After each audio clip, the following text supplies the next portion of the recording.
I'm rocking out to your opening. I love it. It's Nice. great. Hello, boils and ghouls. Welcome to a special interview episode of Dads from the Crypt. My name is Jason, and today we're talking to the amazing Heidi Kozak. You'll know her from unforgettable roles in Society, Slumber Party Massacre 2, and Friday the 13th, The New Blood. She's also an author, entrepreneur, and philanthropist. We'll get into all of that right now. Welcome to the show, Heidi. Thank you. Thank you. Thanks for coming on. Big fan of all those movies, so this is a real treat. You're always a highlight of those. So thank you for coming on. Thanks for having me. I'm so glad that you love those, especially those three movies. They're all very special in my heart. So I'm glad that you enjoyed them. That makes me super happy. Good. You also did a lot of Dr. Quinn Medicine Woman. That wasn't quite my jam back in the day, but my mom definitely watched it. Yes, I hear that a lot. Yes, I played Jane Seymour's best friend, Emily, on Dr. Quinn, and that was a great experience. Very different role than my horror films, but super fun too. Yeah. So let's get into it. Tell me how you got into acting. I wanted to be an actress since I was 5.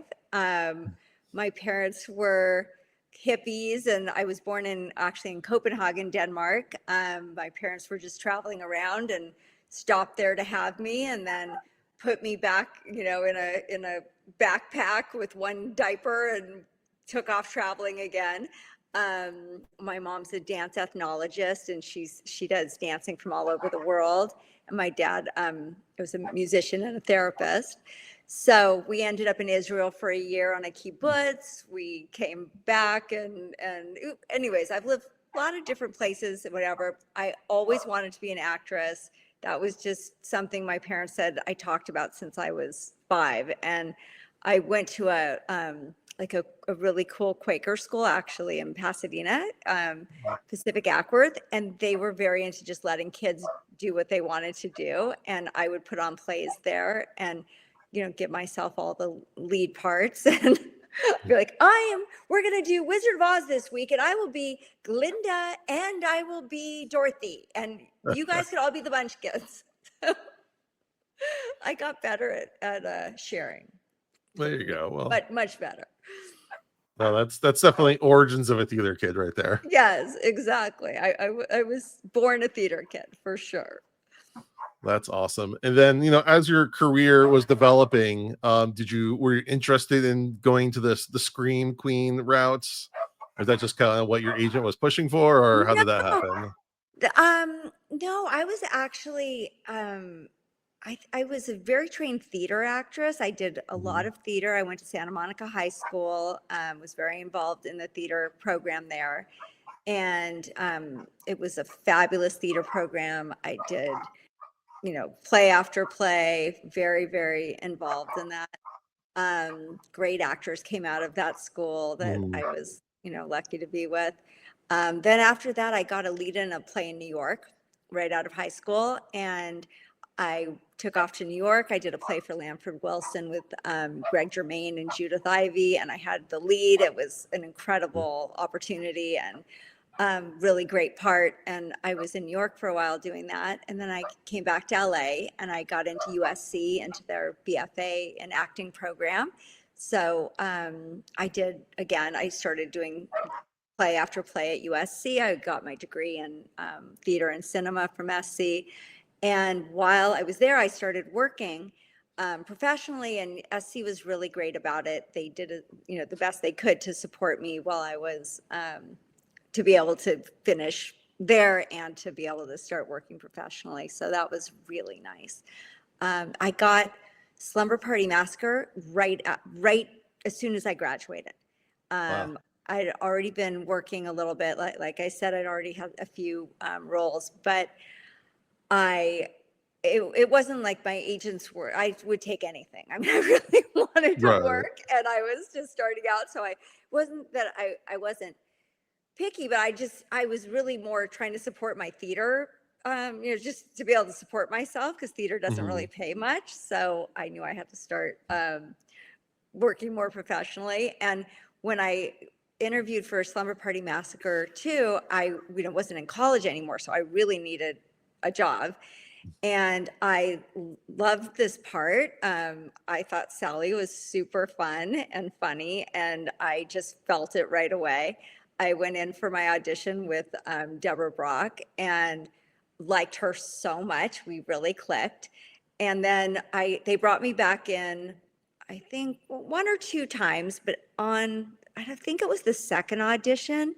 There was there was a scene where I was, I think it was the car scene. Anyways, it was one of the scenes where I start laughing, and I was in like a little metal chair, and I started laughing so hard and just completely in the scene, and I fell out of the chair. Like legit, was not an acting choice. I fell out of the chair.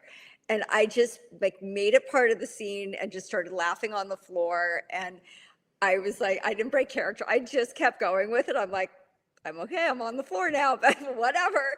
And then right after that, they offered me the part after that audition. Wow. The only thing was they wanted Sally to have like a topless scene, and I didn't want to do it in this movie. It wasn't that I was like opposed completely to doing nudity. I just didn't think it was necessary, and I didn't want to do it. So Deborah actually came to my house, and I was living in like this like little garage apartment, like literally like in a closet. Basically, I was living in a closet, and she was so sweet. And she was, because I turned it down. I turned it down at first, and I was so sad and freaking out. And she was like, "Let's talk about it. Let's see if we could work something out, something you feel comfortable with." And they called me and said, "Okay, the director's coming, wants to come to your house." And I'm like, "Okay, all right." So she comes over to my closet, and I'm sure she looked around and said, "Oh, damn, this girl really needs a job. Like, she's going to starve if I don't figure this out with her, because she's a really nice person."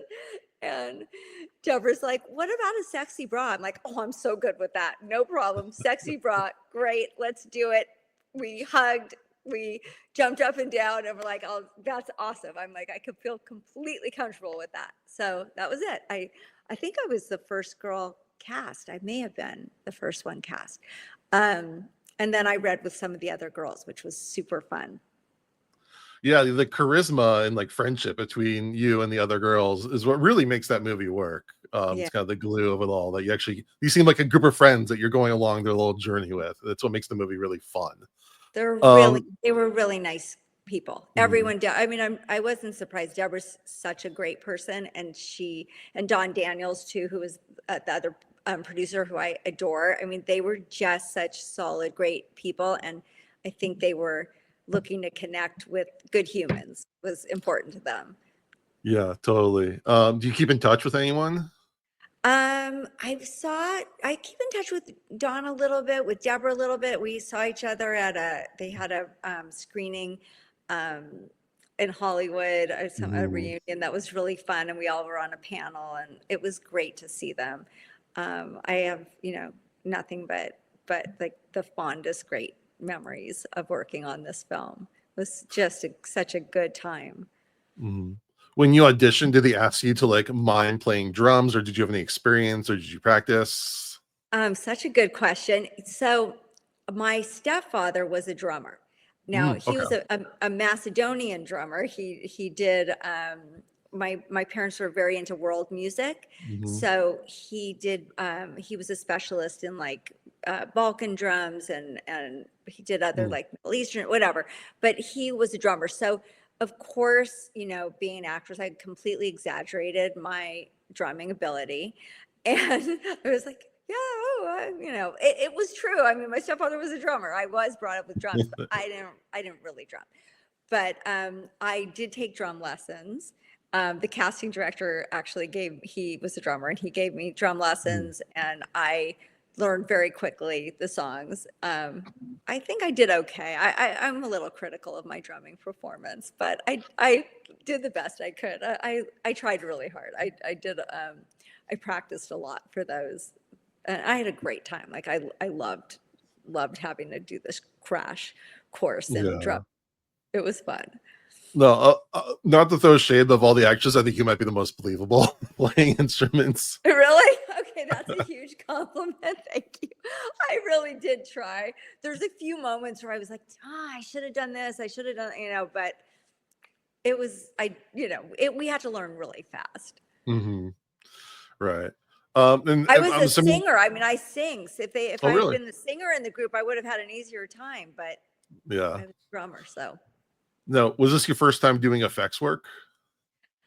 Yes. So that was the other question that they asked me at Mhm. the audition. They asked me if I was claustrophobic. And I said, not that I know of. I don't, I never had an opportunity to find that out, but I don't think so. Being a theater actor, you kind of, you always say yes. You're like, I Yeah. could do that. And then you figure it out later. Like that's just kind of the way theater is. You make it work. So I was not going to, I'm like, yeah, I'll, whatever it is, I'll do it. Um, and then I found out what it was having these layers of latex and makeup and the whole thing, which was, quite an ordeal. Um, but it was what was necessary for that. And I, couldn't eat all day. Like they didn't really think about that. And they got me like, I remember like a milkshake or something, and they cut Mhm. like a little teeny slit so I could have a few sips of a milkshake. But the latex smelled so bad, I Ugh. kind of wasn't really hungry. So Yeah. it was a long day, but worth it because that is one of the most hilarious horror Oh my scenes. God, yes. So worth it. No, I mean, you've been in two iconic movies with iconic effects work, and that Yeah. scene alone, like, I'll get anybody.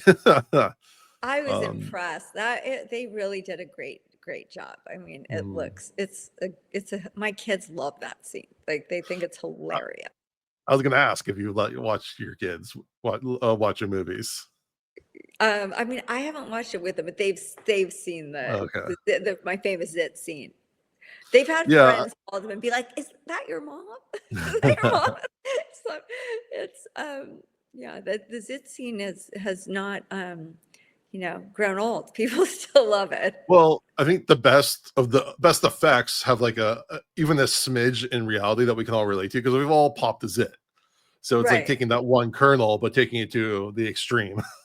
Yes, yes. Everyone's like, Well, ah, I was listening to so when you wrote to me asking if I would come on to do your podcast, I listened to I didn't get to finish it, but I listened to most of the review of Slumber Party Massacre. oh, thank you. And I did. And so the first thing was I had to say yes to you because you guys talked about having matching Hanukkah pajamas. Yes. And I'm like, okay. Any family that is matching, or friends that have matching Hanukkah pajamas, I love. So that was like that. You got me right there. I'm like, oh, I'm in. I'm in. I've got to talk to Jason about his matching Hanukkah pajamas because that's Oh too yeah. good.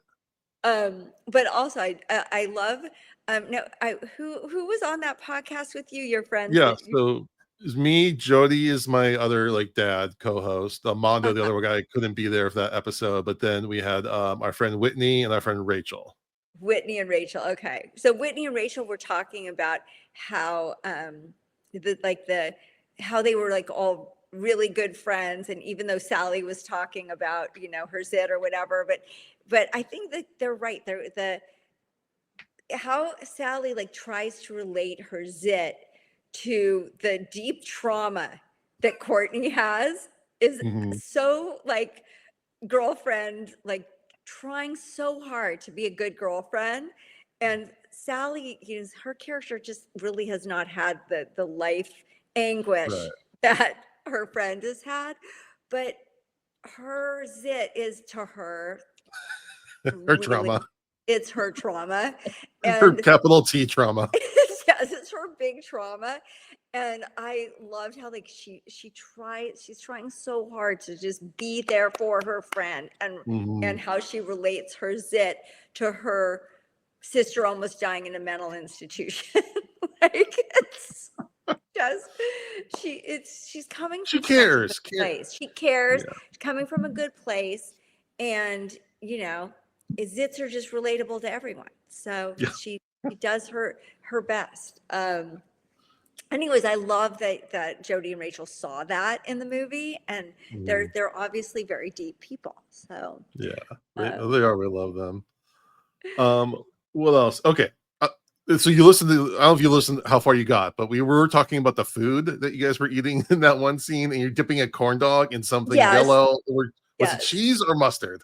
Oh, geez. Now this is hard. Let me remember. Was it cheese or mustard? Um, These are the God, things we need. The public needs to know. oh no, I don't remember. I don't remember if it was cheese or mustard. Maybe if I go back, let me see if I can find any pictures. I might be able to figure it out. But I'm sorry, I don't remember. It's fine. I'm It's fine. I'm guessing it was mustard because the thing is, I love corn dogs, but I would eat ketchup with my corn dogs. So I don't know Mm. why I didn't ask for ketchup. Maybe they didn't want like the red blood of the ketchup. Maybe they wanted to Uh, okay. save it. Maybe the yellow was more poppy for the slumber party scene. I Okay. don't know, but I would have That asked for, makes sense. so I don't know. Maybe I felt like I would have been a prima donna. Excuse me, people. I only want ketchup with my corn dog. Like, bring it. I'm not. I usually don't mustard. No, but That's so yeah, I don't know funny. which it was. And then you filmed your death scene on your birthday. I Is that true? did. Yes, that is true. That is so true. Actually, it was I filmed the death scene on my birthday, June 22nd, and my mom and her friend came to the set to Aw. surprise me. They actually threw me a surprise party and on the set, which was so sweet, so nice. I had already had like my white death makeup on. So I Mhm. have some pictures in my scrapbook from my birthday party, and I've got like my white death makeup on, and my mom and her friend are there, and it was just so fun. And I remember just feeling so happy on my birthday, just having graduated from college and being with all these, on a set, working, getting paid, and thinking, oh my gosh, my dreams are coming true. This is everything I ever dreamed of wanting to be doing on my birthday. Oh, So I it love was it. a very happy day and so sweet of them they like really threw me a party and we had a great time. It was fun. That's Super. awesome. Did you get to play around with the drilling guitar? I mean, I think I've got pictures with the drilling guitar. Everybody was passing that guitar. I mean, they were Mhm. careful with it, but they let us all hold it. It was pretty cool. That's cool. I've actually, I think I found the person who has it, and I'm Oh, gonna try really? to talk to them. So I'll send, if I talk to them, I'll send you some pictures. Yeah. Is that Um, I mean that I think what really sells, especially the first movie and the second movie, like on face value, is the iconography of yeah, the drill and the guitar and everything. Is just like, okay, I need to know what that movie's about. right. Was it Uh, somebody that, do you know, is it somebody that worked on the film that has the guitar now, or they auctioned it? I think it's a collector, yeah. A collector. Yeah. Yeah, I'm in a bunch of like movie prop collection groups on Facebook. Uh-huh. So I just thought I'll post in there and say, hey, Oh, does anyone have this or that? all right. Well, Um maybe now's the moment to show you a special treat that I brought for our mm. interview to show. Oh my god. You got to keep the sticks. Yes, I did. They gave me my sticks to keep, and I keep them in my office, and they're right there where I write, and they make me really happy. I That's picked these amazing. out, the pink ones. I said I wanted pink ones. I thought Sally would want pink, Oh yeah. right? Yeah, Yeah, totally. totally. So I love Um it. that's wow. That's really cool. I was working with Atanis. Is that how you pronounce it? He was great. He is so nice. No, Mhm. so not scary when he wasn't on when he wasn't on camera. He was super talented. I mean, he's a talented musician. He was a really good dancer. He was a little bit older than all of us. Very, really nice guy. Yeah, I mean I love big performances, and he's just like He went for gnawing it. on the scenery. Yeah, he went for it, and Oh, I love it. That's what that movie needs, is people going for yeah. it, and that's what I think everyone understood that. I love like the Um, rockabilly. I mean, right, there's no explaining it. There's no nothing. It doesn't have anything to do with the kind of music that we were playing, but there's something so cool and different about him. mhm. I think they cast him really well because he just was like represented that kind of sexy, scary bad boy that like you can't help being attracted to. And he had that charisma, really great charisma. That's awesome. All right, moving to Friday the 13th. So obviously, that was about a year later than Slumber Party, at least as far as when it came out. Yeah. Did you start getting offered lots of roles after Slumber Party? I did start working a lot more after Slumber Party. I did a lot of guest star parts on different TV shows. I was on like Twilight Zone and Matlock and Jake and the Fat Man, Silver Spoons. I did the rounds on playing the girlfriend of whoever on a lot of different shows.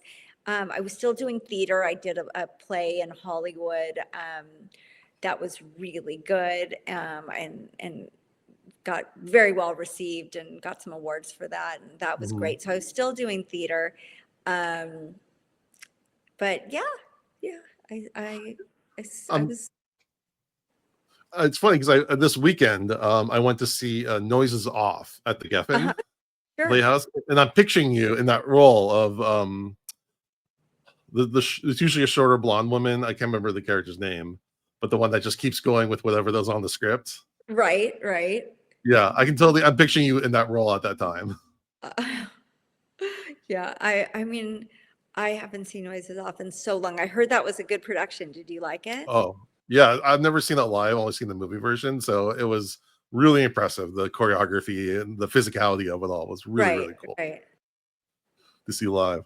All right, so then you were cast. So how did you get cast for Friday the 13th?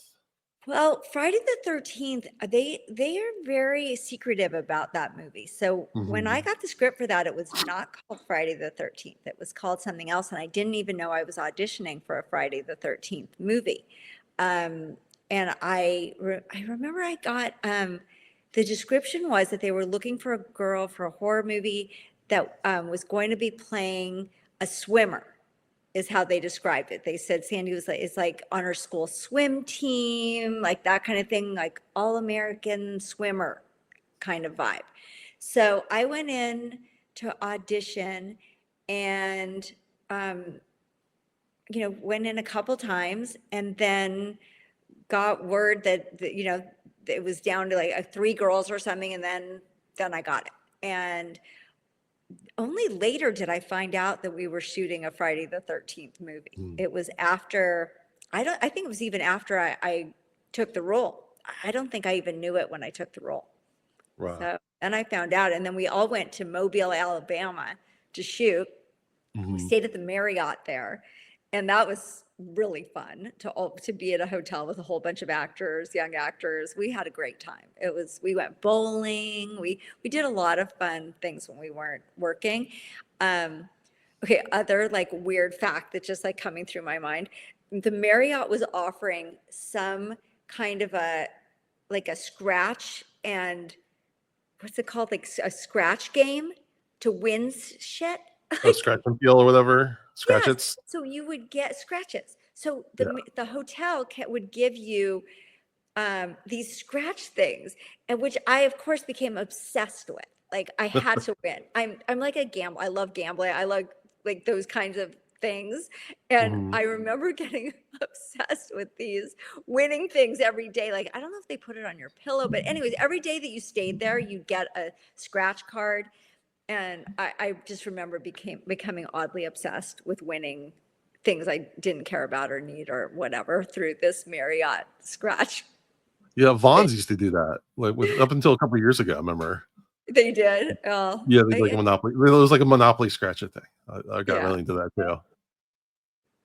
Now Why? tell me what. Why? Why did I care about these? No Well, idea. Why do I remember this? I don't know. right. Now tell me about working with Kane Hodder. Oh, he's he's fabulous. So nice to Mhm. everyone. So welcoming. So fun. Like he was great. Kane was great. I've seen him a few times over the years when I've just been like a guest at some screenings or things, and he's been there. It's just the best. So nice. Yeah. And he really loved what because I talked to him last December, and he just raved about that for especially that first movie. He had so much fun Yeah. on that first movie. But you had a kind of a difficult, at least it looked difficult, death scene to film. When I say cold, I mean that water was freezing, Hmm. freezing, freezing ice cold when we shot that. Um, but the rest of it, I didn't do. I have to say the being dragged through the mud. It's not me. I had a double, so I didn't have to do any of that. So okay, so break it down. So you're in the water, we see your reaction, and Yes, then the part all where the you're being underwater pulled. work is all a stunt woman. Oh, All okay. So the part where you're actually being pulled under. yeah. I mean, I get pulled under, but once you're under, Yeah, okay, once I'm sorry, the below water yeah, scene. I didn't, Oh, there was a stunt woman did that, and also being dragged through the mud, all of that right. stuff. He did the rough stuff. I swam in cold water. That was brutal. Okay. I want, that was hard, but she did the rest. Okay. Cool. All right. Well, that definitely sounds cold, but at least you're not like I Oh, can't they got imagine a anything. trailer for me. They Mhm. had it all heated up, and I remember Oh, John okay. coming running back to was like, "Are you okay?" Because it was shot at night, and the water was freezing cold, and Mhm. I mean, I had to just suck it up and just run and Yeah. just go in there, and then they dry me off again and do it again, do a couple takes. Um, but we did it pretty quickly. I didn't have to, it wasn't like I had to do a lot of takes. I did a Okay. couple, and then they got me into that warm trailer right away, threw warm heated blankets all over me, and Mm, like, let's not have her get hypothermia. So, right. Okay. Good. Well, yeah, I can't imagine as a stunt woman or anyone being dragged all the way underwater. Like that sounds like terrifying.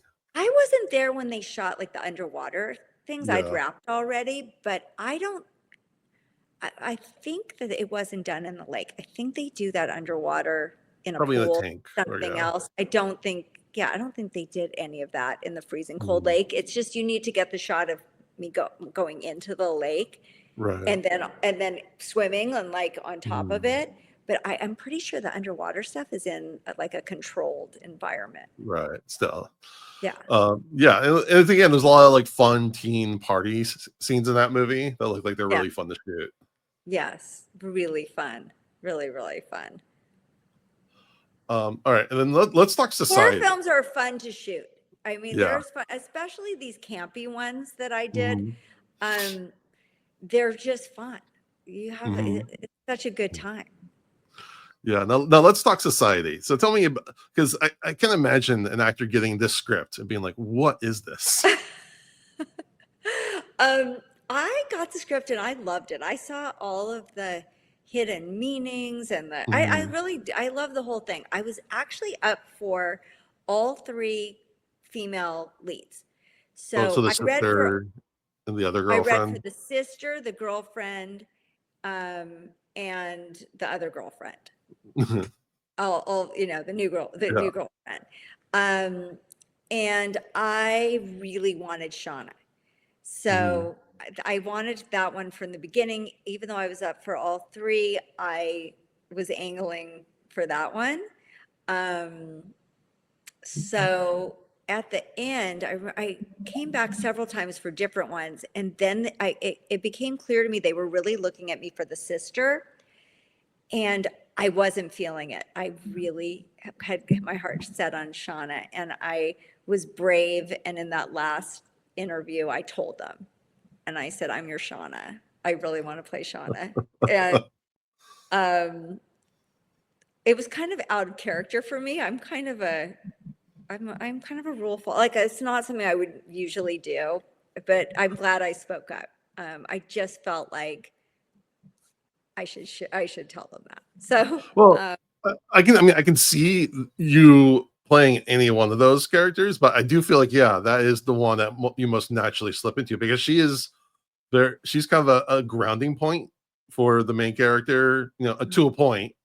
Because like, Yes. from her perspective, this is all just like a regular, like a teen comedy with 80s screwball movie. Right, right. Because she's not even in like the last third, unless I'm mistaken. Like, unless she's like in the background somewhere. Um, she comes like the No, jumping off point. She's like his I last have to tether. say, I'm my best friend's calling me. I'm just turning off my Mhm. I'm silencing there. Um, you know, I have to be totally honest. I wanted to stay away from that shunting scene. It scared me a little bit. Yeah, I It was a little scary. I didn't know. I knew it would be cool and amazing, and I was like, I'd kind of like to watch that but not be in it. So one of the yeah, reasons I like Shauna was she wasn't anywhere near that scene, and I'm like, it's amazing, and I just didn't really want to be a part of it. So I'm like, I'm really good with not with right. I loved the like playing the bitchy cheerleader. I played a lot of like the really nice or fun girl, the fun, silly, nice girl. So I was like, this would be a good for people to see me is in a different Mhm. kind of role a little bit, more of Yeah, that girl. I'm trying to think about how, like, how did they explain the shunting scene? Because it's such a bizarre visual. Like, like, do they have like storyboards? Like, you just have like Uh, very detailed scripts, the yes, I direction. think from what I remember, like with John on Friday the 13th, he was an artist. John Mhm. um used to do beautiful, beautiful like renderings of his scenes and different things. Brian was also really an artist. I mean, Brian has got his background in special effects and Reanimator, and I mean, also these are directors that are like really very detailed and had vision. I knew it would be cool, which it is, but I don't remember how they described it. I don't remember, but it was, the idea of like, the rich are feeding off the poor and sucking their very, it was a crazy concept, but I knew they would pull it off and it would be, whatever they did would be fun. And also I was really happy not to be in it. Right. Yeah. It sounds like terrible time. Did your character have like any more scenes that were cut that were supposed to be in later? Like, was she ever No, supposed to show up again? I don't think so. I think Mhm. that was it. No, I don't, I think everything I shot was on there. Um, my most fun shooting day probably was the assembly Okay. scene. When I was dressed as a cheerleader, we shot that it was either Birmingham or Van Nuys, one of the high schools in the valley. Hmm. I remember now which one. Okay, it was one of those. It was like Birmingham or Van Nuys. But the kids all came, that it was, a school day. They all came to be extras in this scene. And they were very unruly. Um, and Brian was like, help. And I'm like, I've got this. I'm like, I've totally got this. And I went and I led like a Q&A to get them like settled down and in between when they were setting up the shots and everybody was getting anxious. So I was super happy to be able to help in that way to kind Mhm. of help with the extras. And we ended up having a fun little impromptu Q&A that that I led, that got everybody settled and everything. And then they were like, okay, we're ready. I'm like, okay, back in character, but it was fun. It was a So lot you of did a fun. little first assistant director work there. Exactly, exactly. I was, a camp counselor and in student government in high school and things like that. I Mhm. love doing things like that. So I saw an opportunity to help, and it made me feel good to be able to help in that way. Nice. Any other crazy society stories? Like the Let's beach scene was that? The beach scene was fun. We shot that in Paradise Cove. Okay. And that was fun for me, especially because I met my future husband right around that time, and Mhm. my car was broken, and he came and picked me up from the set from Paradise Cove, and I just remember that it was I was working on That's that sweet. then. Yeah. Yeah, no, that's I've been to that beach a couple times. It's a really nice beach. It was nice. I mean, shooting on the beach, and the weather was beautiful. We had, Mhm. great weather. That was all just fun, super fun, beautiful place to Well, shoot. here's a question: how many scene takes did they have to do of the kids squirting the sunscreen lotion? 'Cause that must be a pain to clean up. I I mean, I don't remember exactly. I probably they most of the time, with horror movies, the budgets doesn't allow for a lot of retakes, so you Mhm. try and get it on the first one. Second, third at the most, but you really don't get more than 3 takes. Yeah. That's pretty unusual. They have to really something would have had to have, like, really gone wrong to not to do Right. that takes. So, you try and be prepared and rehearse when you're not on the set, and be ready and not make them run to, overtime. Mhm. Now, Society infamously was pushed back a bit in the US, but it had a lot more success in Europe at first. Did you get to go to Europe to do promotion for that, or No, no, we no? didn't. No, mm-mm. That's too I don't bad. know, maybe Billy did, maybe, other people did, but I didn't. Okay. Yeah, it's one of those underseen gems that I think now has like a much more of a cult following. But yeah, unfortunately at the time they just didn't know what to do with it. So they just kind of let it kind of go. I mean, it was pretty out there, but it's Hmm. lasted. I mean, I get Hmm. people will text me all the time saying, "I watch Society and want to talk about it." So, um, yeah, it's definitely had a lasting afterlife. Yeah, I've toyed with the idea of making a T-shirt that says "Make America Shunt Again." That's a good Yeah. one. I I like feel like that. it's more relevant now than probably Yeah, then. I think people will love it. That's good. Um, all right, now tell me about your work as an author, entrepreneur, philanthropist, because you've had this whole awesome career outside of film. Um, well, I created a product called the Box of Questions with my best girlfriend, Cece, and we started making conversation starters. Mhm. And we this was like before conversation starters were a thing. We like to say we kind of invented that conversation starters, um, because all of the other ones came after us. But we were at a dinner with our kids, her kids and my kids and our husband and everybody, and the service was really slow, and we started coming up with these questions, and it saved our dinner. Like it was things like, if you could invent one of these were like our first ones, like if you could invent a ride at an amusement park, what would it Mhm. be? And these were all, our kids were really little, and and we went around the table, and then we said, like, what's your biggest fear that nobody knows? And, the dads answered to, like, everybody answered it. So it saved our dinner, and we made these boxes, and we decided to give them to charity, and donate a lot of the portion of the money to charity. But also we gave them to charities to sell themselves, and then they just had to Mhm. pay us for the boxes themselves, but then they could charge, a profit, and then keep the money. Okay. And that was a great adventure that we had. And we ended up having my brother is in manufacturing, and he came Ah, and helped us with the business part, and helped grow us, which was really fun and great, and an amazing experience working with him. And it was so wonderful of him to help us. And by the end, we had 35 products. And then we sold the company to a toy company. And yeah, that was Melissa and Doug.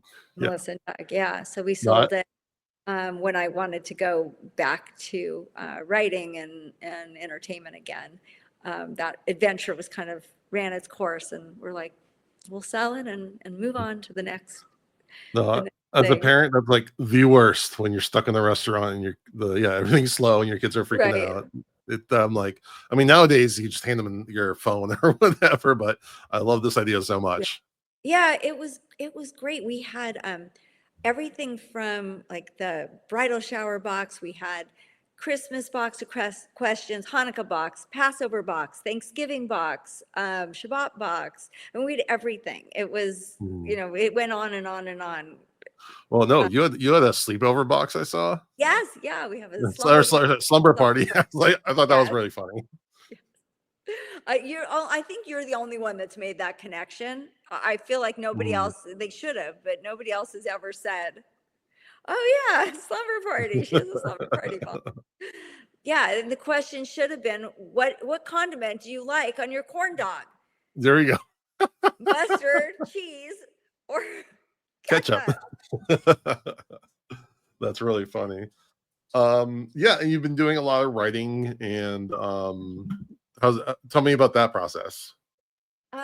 Well, writing has been a new career for me. Hmm. I wish I'd known earlier how much I love to write. I didn't. I just thought I wanted to be an actress. And I used to write in my trailer all the time. I would write, that was kind of what I did to keep my creativity alive and not get, you know, tired on set or anything. I Hmm. used to write, but more for myself. So I wrote a screenplay that I worked on for years, but just, in my trailer, didn't really think I would do anything with it. And then I just started to write more and more and more. And then now I've got a lot of projects in development. I've got probably 6 projects in development. Wow. Um, I've got a script right now that I wrote with a friend that I'm hoping somebody wants to do. It shoots in LA. It would shoot in Venice, and I don't know if you know, but there's a big movement right now, because we're after the fires, Mhm. and people we really need to move the entertainment industry Back, yeah. back to Los Angeles and give jobs to all of these crew members. So many crew members lost their homes, and a lot Mhm. of people are really hurting right now.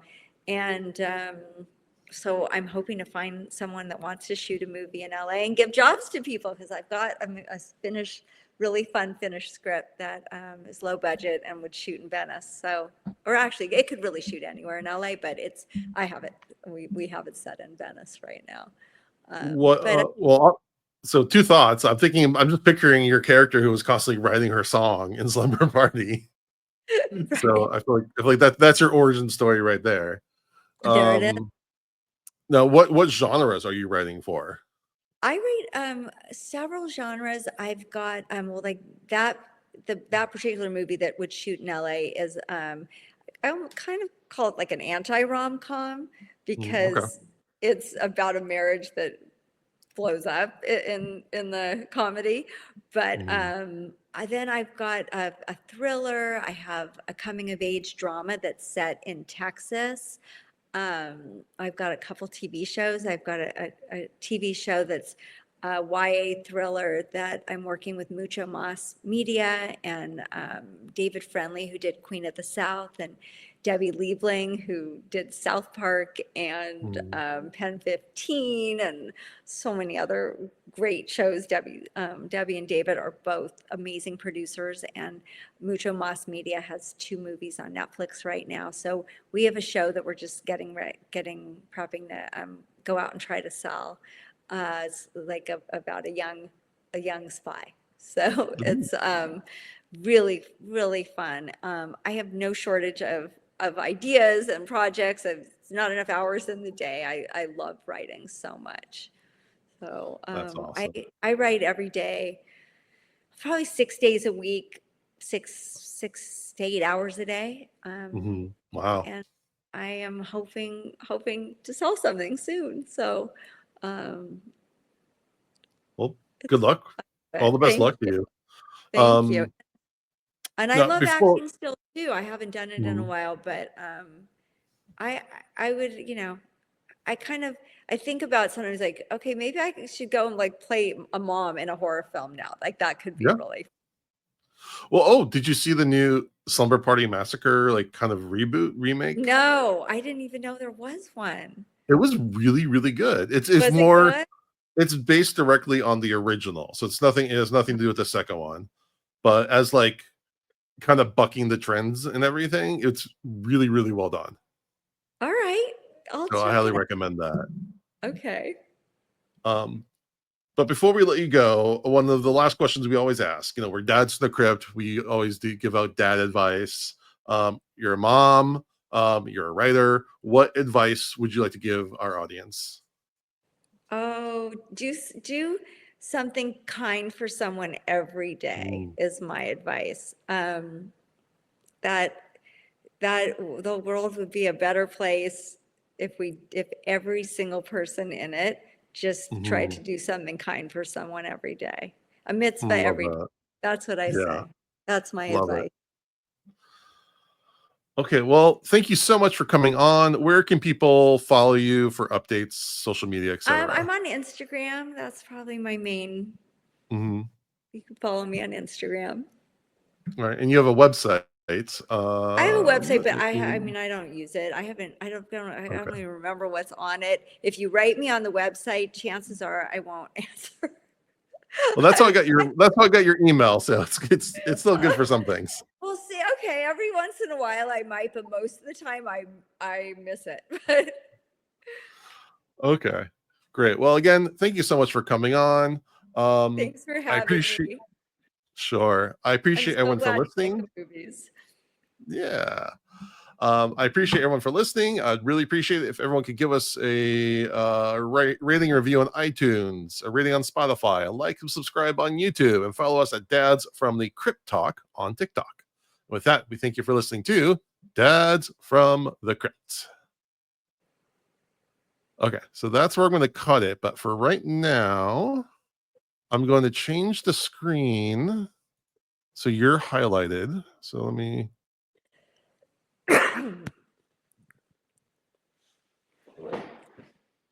Okay. So I'm going to remove myself so that way you have the whole screen and then you can do that line read. And then I'll come back. Okay. Okay. All right. Oh, one thing. Can you get out your drumsticks? Well, yeah, there we go. I'll bring them out. There we go. Okay. I'm going to take myself off the screen. We're still recording. So just whenever you're ready. Okay. Hi, I'm Heidi Haddad from Slumber Party Massacre 2, Friday the 13th, and Society. You're listening to Dads from the Crypt. Awesome. Okay. I'm going to hit end recording, which is going to play the outro. And then I'll add you back to let it upload for a minute. And Okay. then we'll be done. So let me end this. Follow Dads from the Crypt on Facebook, Twitter, and Instagram, or I will follow you to the grave. No, seriously, you really should watch. But be careful what you ask for. You may get it.